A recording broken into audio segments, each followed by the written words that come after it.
Bismillahirrahmanirrahim. Assalamualaikum warahmatullahi wabarakatuh. Dewan juri yang arif dan bijaksana, hadirin yang dirahmati Allah Subhanahu wa taala.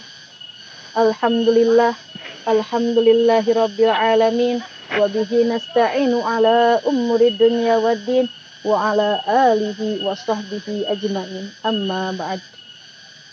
Pertama-tama, marilah kita panjatkan puji beserta syukur kehadirat Allah Subhanahu wa taala yang maha bijaksana, yang tak pernah rela melihat hambanya merana, pemilik alam semesta beserta isinya, juga yang memberikan kenikmatan jiwa dan raga sehingga kita dapat melaksanakan acara ini walaupun tetap di rumah saja.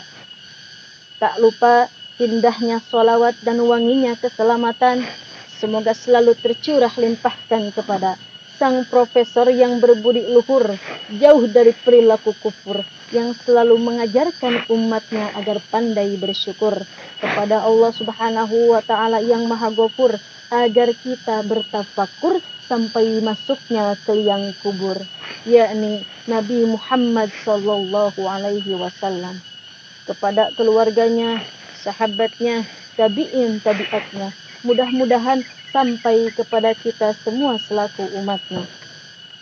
Hadirin yang dirahmati Allah, berbicara mengenai Islam rahmatan lil alamin. Islam rahmatan lil alamin dapat diartikan bahwa Islam itu adalah rahmat bagi semesta alam. Bukan hanya Islam rahmatan lil muslimin saja, karena sesungguhnya Islam itu dibawa oleh Rasulullah Shallallahu Alaihi Wasallam sebagai rahmat untuk alam semesta. Kemudian, apa sih peran Islam rahmatan lil alamin ini? Kita lihat lahirnya Rasulullah Shallallahu Alaihi Wasallam ke muka bumi ini adalah membawa rahmat, sehingga masyarakat dan umat di Mekah dan Madinah dan seluruh dunia menjadi selamat dengan rahmat dari agama Islam. Pada bab ini kita akan mengambil suatu kejadian. Pandemi di dunia ini yang semakin hari semakin merajalela, tak pandang ke siapa itu terjadi. Tak pandang itu pejabat, ataupun tukang tomat, ataupun tukang apapun itu profesinya. Virus ini menghantui semua manusia, sehingga manusia kekhawatiran dan ketakutan. Namun, sebagai umat Islam yang dilahirkan dengan berbagai rahmat, dengan berbagai keselamatan, tidak perlu risau dan tidak perlu galau. Karena sesungguhnya Allah Subhanahu wa taala selalu memberikan hikmah dari setiap kejadian yang terjadi.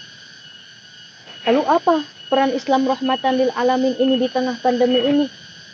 Sudut pandang umat Islam dalam menangani pandemi ini itu banyak. Yang pertama, dari usul fikih. Islam rahmatan lil alamin telah jelas bahwa Islam itu penuh rahmat dan keselamatan. Sehingga sholat harus berjarak, yang tadinya harus tertutup rapat, yang tadinya tarawih berjamaah, akhirnya harus di rumah saja. Namun Islam tidak menentang, karena Islam memiliki maslahah, mursalah, istihsan dan istishab. Hal ini menjadikan Islam itu kuat, Islam itu selamat, karena Islam itu penuh dengan toleransi. Di tengah pandemi ini, seharusnya kita sebagai umat Islam telah memberikan contoh yang paling utama, karena virus ini merajalela dan mengancam pada hal yang pertama, yaitu kebersihan. Sedangkan dalam Islam telah diajarkan toharoh. Jadi toharoh ini menganjurkan umat Islam untuk selalu suci dan bersih. Namun, kebanyakan sekarang saling salah menyalahi, hingga terjadi beberapa perdebatan. Ada yang mengatakan virus corona ini sebagai musibah, ada yang mengatakan virus corona ini sebagai hikmah. Namun yang harus kita ambil, yang harus kita teladani, bahwa setiap kejadian adalah hikmah. Bahwa setiap kejadian yang terjadi di dunia ini adalah teguran, bukan lagi musibah. Agar kita tidak salah mendefinisikan, sehingga kita dapat menangani hal ini dengan seksama. Sudut pandang Islam dalam hal apa lagi tentang pandemi ini? dari akidah. Seharusnya kita telah sadar Allah Subhanahu wa taala berfirman, "Kullu nafsin dha'iqatul maut." Setiap makhluk yang bernyawa akan merasakan kematian. Jadi telah jelas, entah itu yang kena virus ataupun yang terkena sakit lainnya, bahwa setiap makhluk yang hidup akan merasakan kematian. Lalu kita kembali lagi ke Islam rahmatan lil alamin. Kemudian apa fungsi Islam rahmatan lil alamin? Islam rahmatan lil alamin itu tidak pernah keras. Islam rahmatan lil alamin itu penuh dengan kedamaian, penuh dengan keseksamaan. Toleransi Islam itu sangat tinggi. Telah dicontohkan oleh pendiri Nahdlatul Ulama, yakni Kiai Haji Hashim Asy'ari, yang mencontohkan ketika ia berperang melawan penjajah. Tentara di Indonesia ini bukan hanya yang beragama Islam, namun toleransi Kiai Haji Hashim Asy'ari patut kita contoh. Beliau tidak memandang suku, beliau tidak memandang agama, namun yang ia dirikan adalah Nahdlatul Ulama, perjuangan para santri dan ulama untuk memerdekakan Indonesia, bukan hanya memerdekakan umat muslim saja. Sehingga kita harus mencontoh pada tokoh-tokoh Islam yang telah memberikan contoh yang sangat menarik dan sangat hebat. Kemudian Islam rahmatan lil alamin itu apalagi? Islam rahmatan lil alamin itu penuh dengan martabat, penuh dengan kehormatan. Islam rahmatan lil alamin itu penuh rahmat, lagi terhormat. Sehingga kita sebagai umat muslim seharusnya telah menyadari titik-titik dari apa yang diberikan oleh Allah Subhanahu wa taala. Allah Subhanahu wa taala memberikan musibah ini dengan hikmahnya, dengan keberkahannya, sehingga yang pacaran pun bisa social distancing, yang biasanya berdekat-dekatan bisa social distancing. Jadi sesungguhnya Islam itu selalu memberikan kemudahan dan keberkahan. Allah Subhanahu wa taala telah berfirman, "Alladzina idza asabathum musibah qalu inna lillahi wa inna ilaihi raji'un." Jadi ketika kita ditimpa oleh musibah, jangan lupa untuk mengatakan inna lillahi wa inna ilaihi raji'un. Semuanya akan kembali kepada Allah Subhanahu wa taala. Kita hanya sebagai makhluk yang harusnya setiap detiknya, setiap waktunya meningkatkan ketakwaan, sehingga wabah ini menjadi teguran untuk kita meningkatkan ketakwaan kepada Allah Subhanahu wa taala. Kita bisa mengambil hikmah, mengambil pelajaran, mengambil ibrah dari semua kejadian. Salah satunya pandemi ini. Sebagai Islam rahmatan lil alamin memiliki peran yang sangat penting, memiliki peran yang sangat banyak. Karena sesungguhnya Allah Subhanahu wa taala itu memberikan semua kejadian itu untuk kita pelajari, untuk kita ambil hikmahnya. Apalagi kita dalam lingkup Islam rahmatan lil alamin. Islam tidak hanya merahmati umat muslim saja. Kita lihat di sekeliling kita. Padi ini bisa tumbuh karena rahmat Allah Subhanahu wa taala yang dipegang oleh manusia. Di dalam padi ini, di bawahnya terdapat makhluk yang sangat kecil-kecil. Namun makhluk itu tetap bisa hidup, tetap bisa berkembang. Karena apa? Karena rahmatan lil alamin, karena rahmat Allah itu diturunkan untuk alam semesta.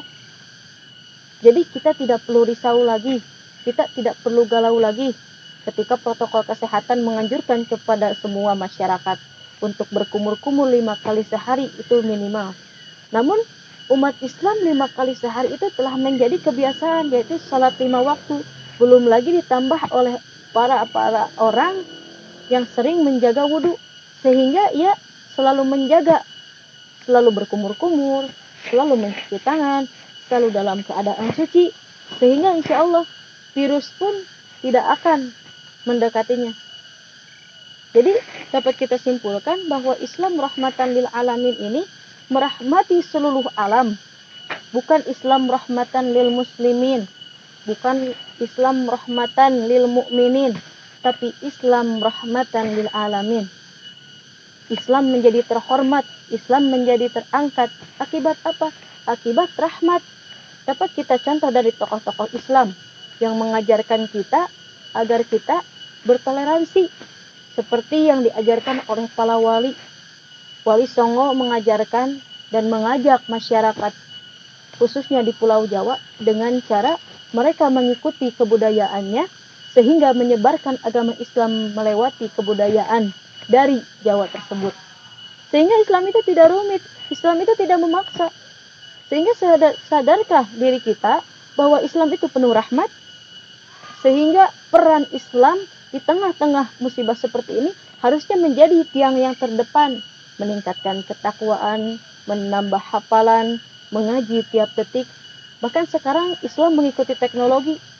Sampai berdirinya Islam di negara tercinta ini, harus kita ketahui, masyarakat Indonesia dengan agama Islamnya, mereka menyebarkan luas agama Islam sampai berdirinya PCI NU di Korea Selatan, sampai berdirinya PCI NU di Jepang, sampai berdirinya PCI NU di Arab Saudi, sampai sekarang terbitlah di titik-titik negara ada umat Islam menyebar luas dengan sistem yang kita ikuti, yaitu teknologi. Sehingga para ulama sekarang itu pintar-pintar memanfaatkan YouTube, memanfaatkan Instagram demi hal yang positif untuk menyebarkan agama Islam di dunia ini. Sehingga rahmat itu tidak akan pernah terputus karena Islam pada awalnya Islam rahmatan lil alamin. Mungkin itu saja yang dapat saya sampaikan. Terima kasih atas segala perhatian. Annyeonghaseyo. Wallahu muwaffiq ila aqwamit thoriq. Wassalamualaikum warahmatullahi wabarakatuh.